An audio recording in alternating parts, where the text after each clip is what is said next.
Agastya and Madhuja, what inspired you to build this AI chatbot in the first place? So around November 2023, I think three key moments happened. First was that OpenAI came out with their keynote where they unveiled new AI-based experiences that you can use for building, not just for enterprises, but even like users and developers and consumers can kind of experience what's in store. Secondly, ACKO was also hosting its annual hackathon. And thirdly, I happened to bump into Madhuja in the hallway, and we kind of realized that most of what, not just in insurance, but in e-commerce in general, the playbook has kind of run dry.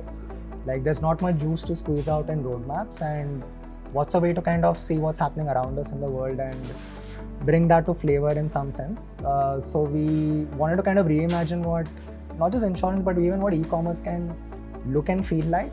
And that's kind of where we came out with a hackathon idea to bring out some conversational AI into the playing field. After me and Agastya discussed, we quickly realized that AI can be used not as a supplementary but as a complementary feature with the UI. So AI as a UI became a strong motivation for us. Through that, we reimagined how a normal buying experience should look like. It can be more personalized, more widget-based, and more multi-modal, where we can show both images, audios, and videos for the user, and it can be very personalized to them. So Madhuja, what technologies and frameworks did you use to build this AI chatbot? We initially started using LangChain, which is an open source framework to build AI application. But we quickly realized that we did not want to deal with all the abstractions that it comes up with. So in-house, we started building our own agentic framework as well as RAG pipelines to do this.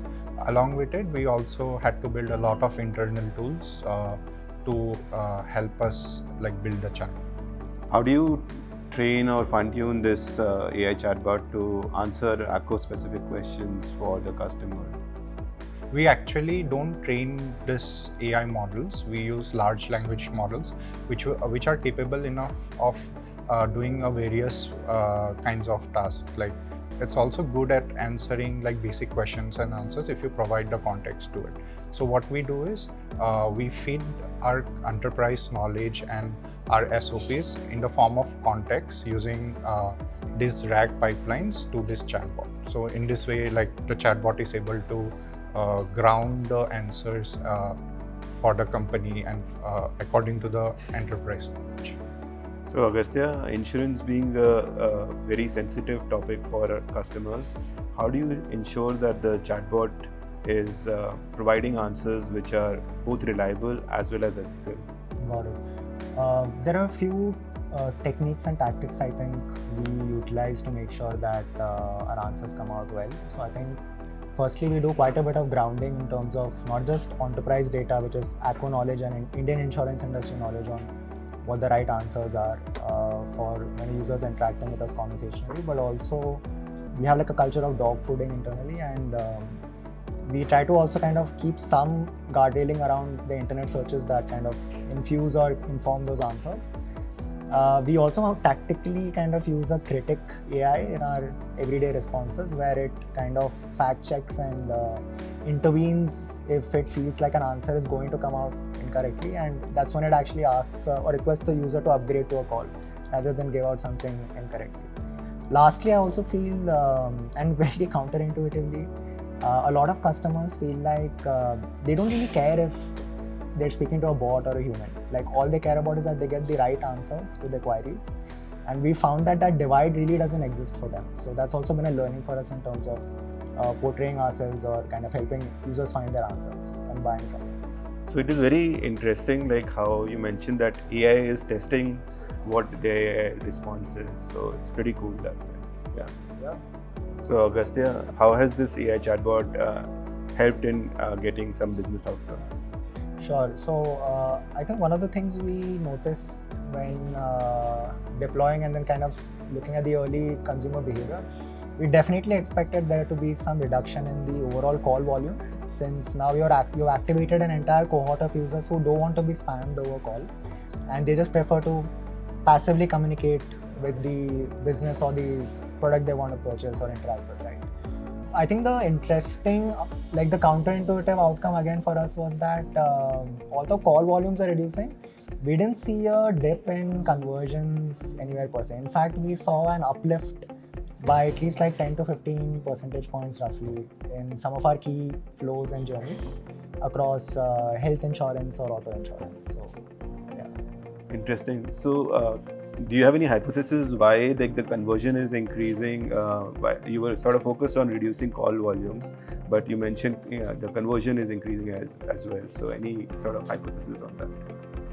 Yeah, it's very interesting. When we looked at the data, we realized that although the number of users kind of asking for a call reduced, the overall assistance base, right? Like the overall number of people looking for help or any kind of information from us increased because you now allowing users to interact with you on chat without like this whole high attention. Like I think there's a little bit of consumer anxiety around getting spammed on calls. You don't have that happening over a conversation interface, right?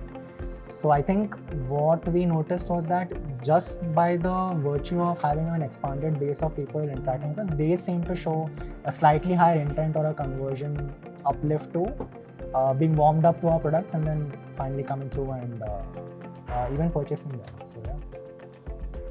Got it. So customers really like the self-serve sort of an experience where they don't really have to talk to anybody and they can just manage things on their own.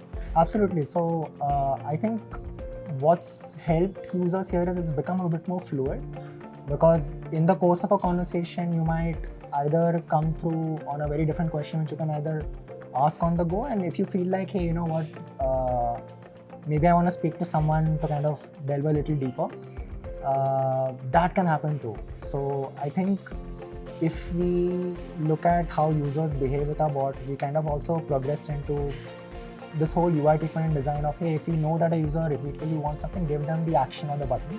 So that's kind of played out in terms of suggestion pills that come towards the bottom or even like the call button itself. And that's kind of expanded and hit through on our initial hypothesis, and it's giving us the uplift I think we're seeing so far, which are exciting. So Madhurja, what advice would you want to give to teams which are building their first AI product? Personally, I use Twitter threads and Reddit forums to keep up with this growing field. But there are also a lot of good and free resources available on YouTube. For in-house teams who are planning to build AI application, it's very important to iterate fast, unlike like having regular sprints, and also like build this application while thinking from a first principle perspective. So Agastya, how do you see AI evolving in the insurance sector in the next 3 to 5 years? You have worked on building this chatbot, but what are the additional use cases that you see sort of where AI can play a major role? So I think at least right now AI is still in a very nascent space in terms of how people productionize it. So most of the, at least for consumer facing companies like ours, one of the initial deployments are of course towards users. And I personally, like my read on it is that most of it will be commoditized in terms of experiences. You'll always have third-party players who might do as good a job in terms of like showcasing these conversational flows to users. So at least in the conversational space, what I see is AI is still developing at a very rapid pace, and most of the deployments are actually consumer-facing, right? My read on it from a very post-AGI economics perspective is both the experiences as well as the costs for like reaching out and kind of speaking to end consumers, whether it's multimodal or textual, is going to go down and be standardized. In fact, even third-party players will offer it. They've started offering it.